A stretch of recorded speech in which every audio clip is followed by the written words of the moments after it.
আসসালামু আলাইকুম। Hello guys, আমি এখন মাছ কেটে নিচ্ছি। পাঙ্গাস মাছটা কাটবো, সঙ্গেই থাকুন কেমন করে কাটি। এই তো কাটা হয়ে গেছে, এখনো কাটা হয়নি। এখন এটা খোসকার পাতা দিয়ে ডলে ধুবে, তারপরে এটা কাটবো। এই তো এখন বাইলা মাছ কাটবো। বাইরে করতেছি তো, রাস্তার ধারে তো আমাদের বাড়ি, সবাই হেঁটে যাচ্ছে, কথা বলতেছে, ওই জন্য কথার আওয়াজটা আসতেছে। তো কেমন করে মাছ কাটি দেখেন। বাইলে মাছ আপনারা কীভাবে কেটে নেন জানি না, আমি মাছের মাথা নিই না। এই দেখেন,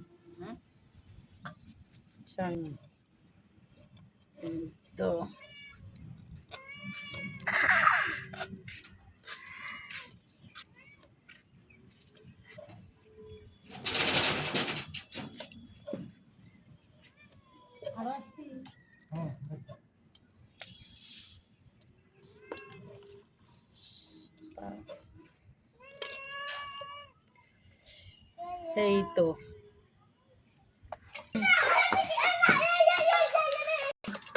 এই তো আমার মাছ কাটা হয়ে গেছে, এখন এগুলো ধুয়ে নিব, সঙ্গে থাকুন।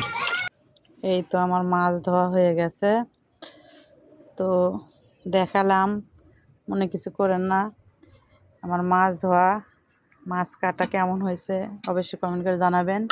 আমরা বাইলে মাছের মাথা খাই না, কিসের জন্য? যে মাথা দাঁতের তলে পড়লে কড়কড় করে, আখিরের মতো করে, ওই জন্য বাইলে মাছের মাথাগুলো কেটে নিই। তো আর এই তো পাঙ্গাস মাছ, ছোটো পাঙ্গাস মাছ কিনছি।